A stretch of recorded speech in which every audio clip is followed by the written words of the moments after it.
em uma fase muito importante, a CPMI do INSS. Houve hoje o ex-ministro da Previdência, ministro Carlos Lupe, que ficou à frente da área dessa pasta entre os anos de 2023 e também 2025, já no governo Lula. A Janaína Camelha, quem está de volta em tempo real, que tem mais informações.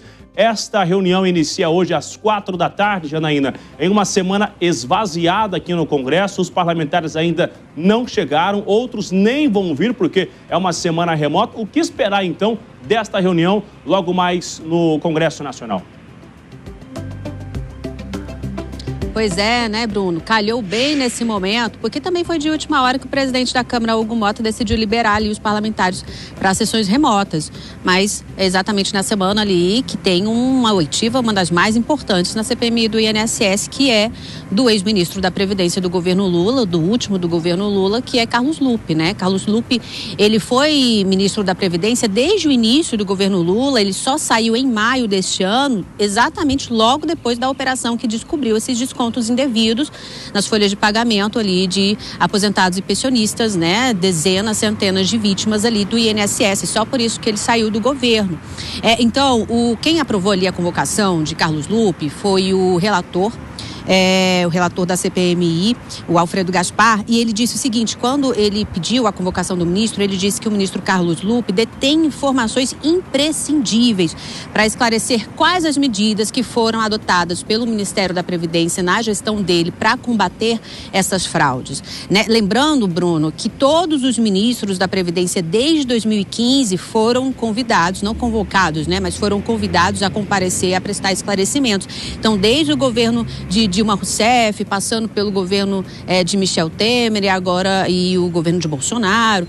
E aí Carlos Lupe vai ser o primeiro ministro, então, da Previdência a falar, né, de todos esses ministros dos últimos 10 anos, ele vai ser o primeiro ali a dar esclarecimentos na CPMI. É exatamente isso que os parlamentares do colegiado vão perguntar para ele. Quais foram as ações adotadas pelo Ministério da Previdência na gestão do senhor, né, de Carlos Lupe, para combater esses descontos indevidos. Lembrando que Carlos Lupe, ele já foi à Câmara, ele já foi ao Congresso Nacional logo antes dele, um pouquinho antes dele sair, em abril desse ano, e na ocasião ele respondeu algumas perguntas ali também dos parlamentares, e ele respondeu o seguinte, que sempre foi contra o desconto das mensalidades associativas diretamente dos beneficiários.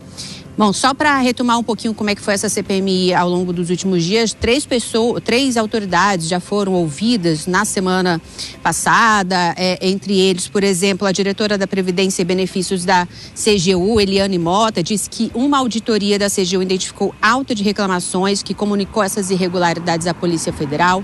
Quem também foi ouvido foi o advogado Eli Cohen, né? O advogado Eli Cohen, ele foi a partir de documentos que foram reunidos, que ele reuniu documentos, indícios, provas, enfim, que essas fraudes no INSS acabaram sendo descobertas ali depois numa operação em conjunto com a Polícia Federal e a Controladoria Geral da União. Quem também foi ouvida foi a Defensora Pública da União, Patrícia Chaves, e ela sugeriu que os parlamentares aprovem um projeto de lei para não permitir mais descontos em folha por associações.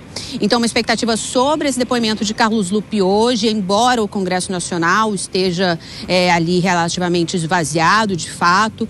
Lembrando que na semana que vem também tem um outro depoimento muito importante, de uma figura muito importante nessa investigação toda, que é o do Antônio Carlos Antunes, que ficou conhecido como Careca do INSS. Ele teria sido o elo ali, né, entre essas entidades associativas que cobravam indevidamente esses descontos e o INSS, né? Então, por enquanto, a gente não vai ter, Bruno, votação de requerimentos de novas convocações ou convites. Esses dias próximos todos vão ser ali de depoimentos. Então, hoje, quem será ouvido será o ex-ministro da Previdência do governo Lula, Carlos Lupe. Daqui a um pouquinho começa a sessão.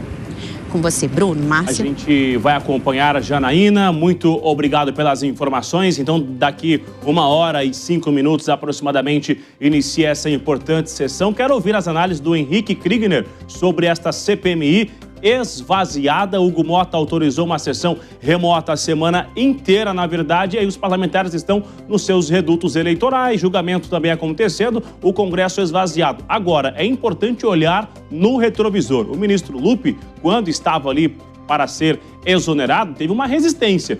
foi necessário um convencimento de que ele sim seria exonerado. Nas redes sociais, recortes e imagens de Lupi com vários representantes e até imagens dessas entidades que são investigadas.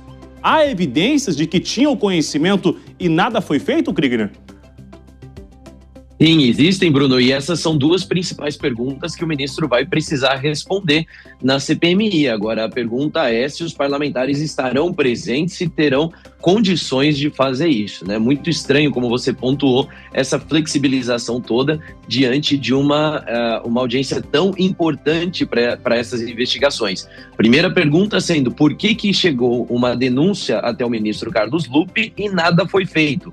A não ser uma solicitação para a modernização do sistema, algo completamente irrisório e que não resolve o problema. E a segunda pergunta sendo, quais foram as articulações feitas pelo senhor ministro Carlos Lupi para poder, então, permanecer no cargo e qual é a sua suspeita da resistência do presidente Lula? Quais seriam as ações ali e as negociações em jogo para que você permanecesse no cargo por tanto tempo? Essas duas perguntas o povo brasileiro quer saber, porque é impossível, é inimaginável pensar que alguém recebeu uma denúncia de um esquema tão profundo de corrupção e não fez nada com isso. E ainda mais, não é nem demitido perdendo o seu cargo. Isso foi, como o Bruno muito bem colocou, teve que ser convencido a fazer isso o presidente Lula. Essas são as perguntas, Márcia. Obrigada, Kriegner. Agora vamos chamar o Mano Ferreira para continuar essa análise. Mano, existem indícios de que as fraudes aconteciam há muito tempo. Você acredita que haverá punição para os antigos envolvidos que supostamente saberiam do esquema e nada fizeram? Márcia, só haverá punição se formos capazes de puxar o fio, o caminho do dinheiro. Nós precisamos entender quem foram os beneficiários do roubo dos aposentados. E para isso, além dessas oitivas com personagens diretamente envolvidos como o ministro Carlos Lupi, a CPMI precisa seguir investindo no caminho da quebra de sigilo. Precisamos entender como o dinheiro dos aposentados foi desviado a partir dos sindicatos. Porque o dinheiro não ficou lá. Quando descobrimos o roubo e foi necessário fazer a restituição, os sindicatos já não estavam com esse dinheiro em suas contas bancárias. Então o roubo foi escoado, provavelmente por meio de contratos com fornecedores que eventualmente tenham feito sobrepreço, que tenham feito algum esquema de lavagem para possivelmente beneficiar candidaturas e políticos ligados ao governo. Precisamos seguir o caminho do dinheiro para que os bandidos sejam responsabilizados. Obrigada, Mano Ferreira e também Henrique Kriegner. Já a gente volta com vocês.